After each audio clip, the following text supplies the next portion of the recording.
Nesse dia de falar de empatia, coube a mim trazer uma mensagem aqui, considerando o mundo sobre a perspectiva da criança. E, para começar a falar rapidamente sobre isso, eu queria falar um pouquinho sobre mim, o Petrus e a grande reviravolta na vida. Na verdade, tudo aconteceu em 2011, quando eu morava em São Paulo, depois de já ter passado uma temporada aqui no Espírito Santo, apesar de ser paranaense, e nasceu meu filho Petrus. Eu trabalhava nesse momento na HP mesmo, de computador, impressora, com treinamentos na área comportamental, adorava, enlouquecida, trabalhava horrores, então estava tudo traçado o plano.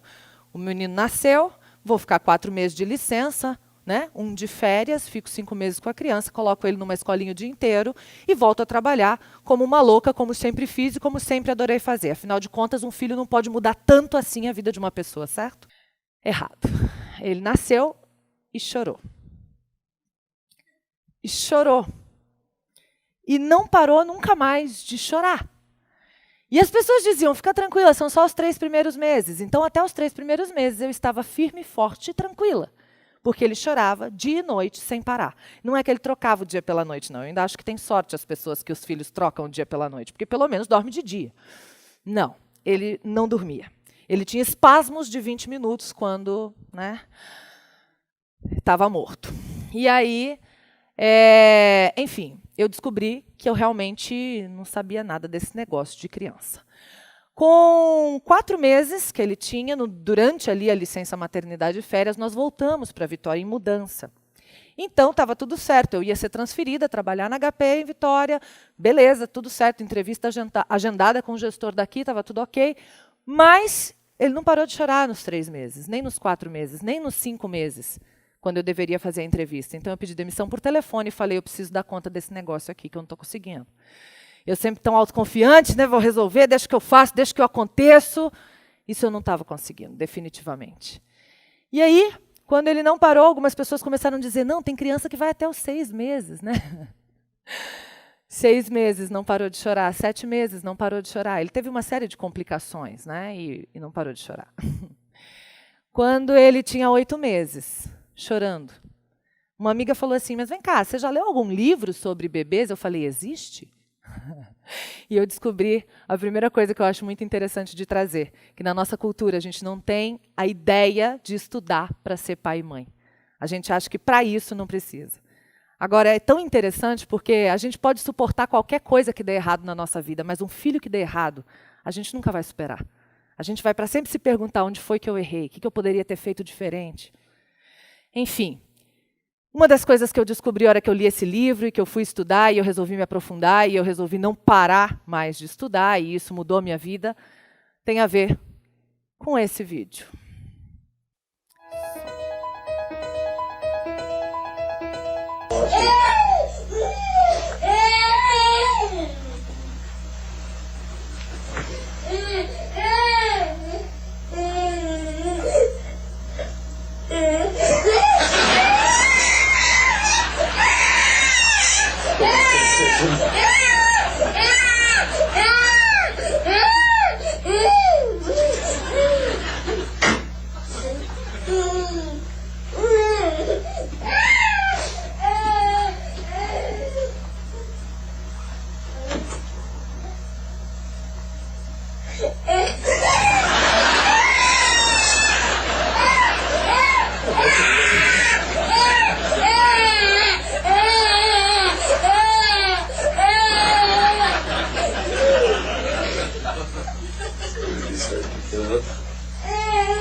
Vou seguir perguntando.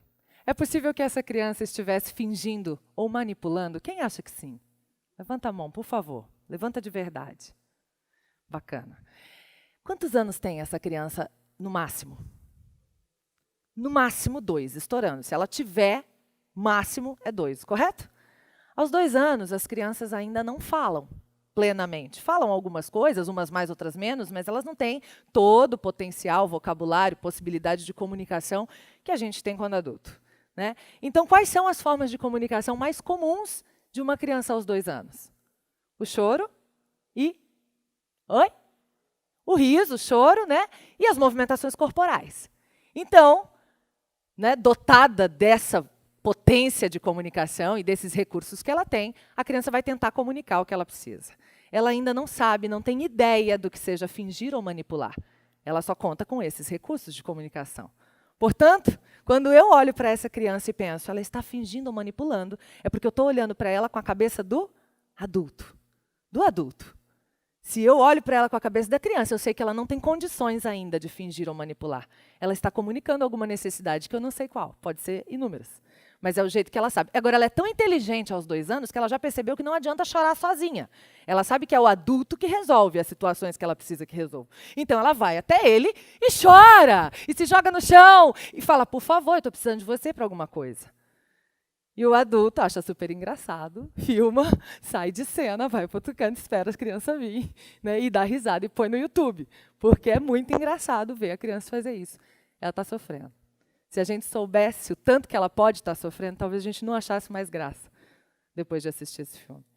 Ela pode estar querendo comunicar inúmeras coisas, né? A gente precisa olhar com a cabeça da criança. Senão a gente fala de empatia, mas demora a conseguir fazer. Isso é muito interessante. Na nossa cultura, a gente está acostumado a desrespeitar as crianças. O caso do Igor eu quero trazer para vocês. Eu conheci o Igor numa consulta pediátrica para o meu filho. Enquanto esperava a vez dele, o Igor estava lá. E o Igor estava com cara de quem queria conversar. Vocês já perceberam que eu não gosto. E eu perguntei, comecei, né, a puxar papo. Oi? Ele falou, oi. Como é seu nome? Igor. Que legal, o meu também começa com I. Ah, é? Aí tentou adivinhar, aquelas brincadeiras e tal. E aí eu disse, né, quantos anos você tem? Ele pôs os dedinhos assim, disse 4. Falei, uau, que meninão, né, bonitão, com 4 anos e tal. A mãe virou e falou, isso é porque você não conhece, ele é terrível. Eu não queria dizer para ela que eu não estava conversando com ela, que eu seria indelicada. Mas era verdade, eu não estava conversando com ela, ela complicou a conversa, porque o Igor, nessa hora, buscando atender a expectativa do adulto, especialmente o adulto de referência, a mãe, fez uma cara de terrível e contou uma coisa de terrível. Sem contexto nenhum, Igor disparou. Eu joguei o prato na professora. A mãe falou, menino, se seu pai ficar sabendo, vai apanhar.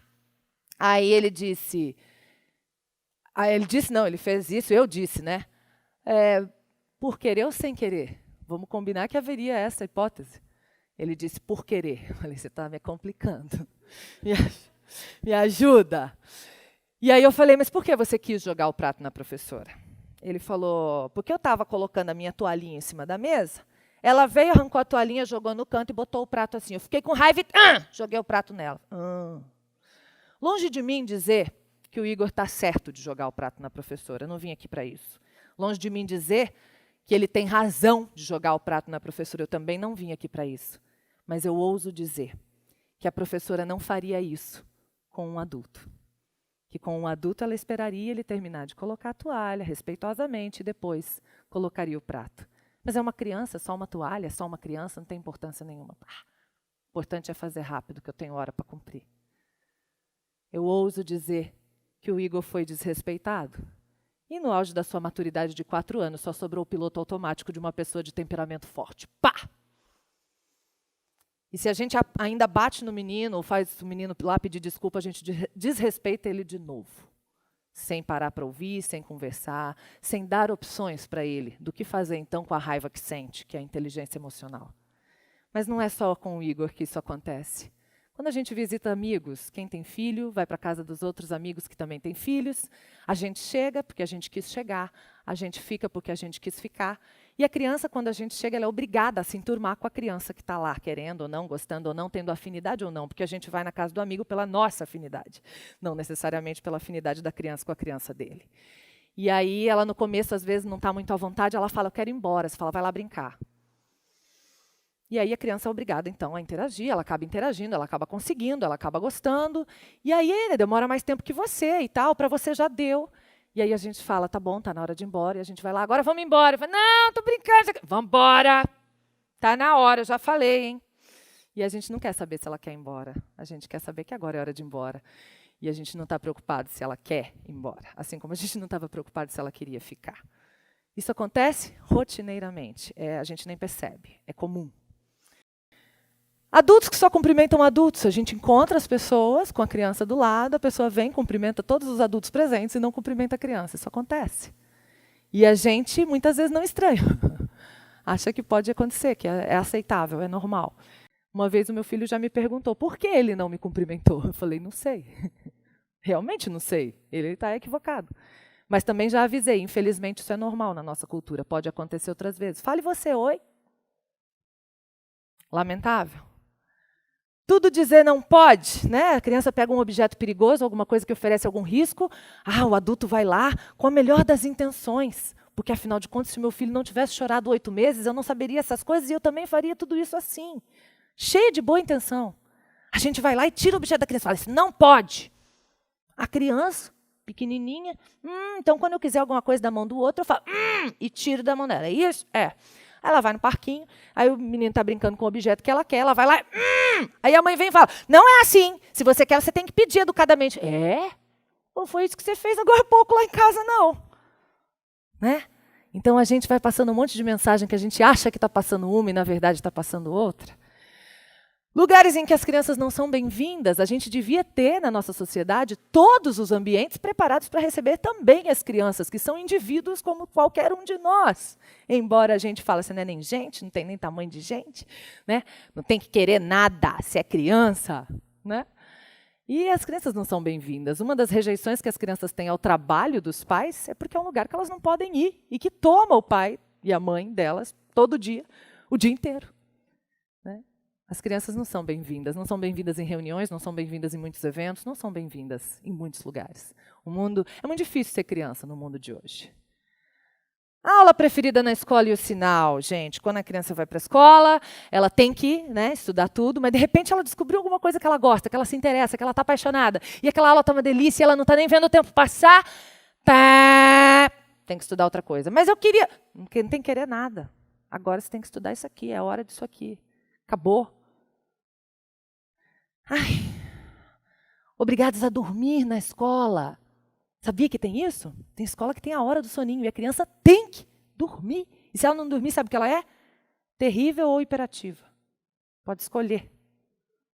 Lamentavelmente, daqui a pouco a gente começa a dar Ritalina para as crianças, porque ela é desobediente, porque ela não dorme. Né? É lamentável o que a gente está fazendo. O bebê jogando objeto no chão, ele está descobrindo os movimentos, ele descobre que quando ele abre os dedinhos, o objeto cai. Cai! Faz barulho! Deixa eu ver isso de novo.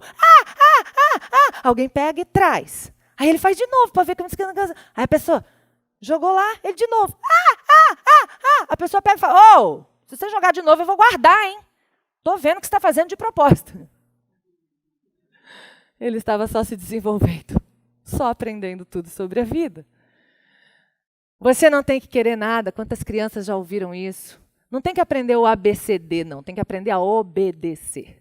Né? É isso que a gente espera das crianças. Só que depois no mercado de trabalho a gente quer arrojo, a gente quer iniciativa, a gente quer criatividade, a gente quer interesse, a gente quer garra, a gente quer persistência. Persistência na infância é conhecida como teimosia, para vocês terem ideia.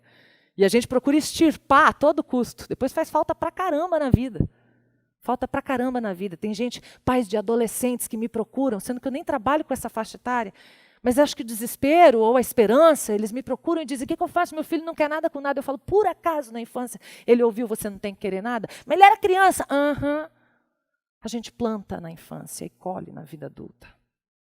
A gente planta na infância e colhe na vida adulta. E as crianças possuem empatia. Já ouviram falar aqui que a gente nasce com a empatia, os neurônios espelhos.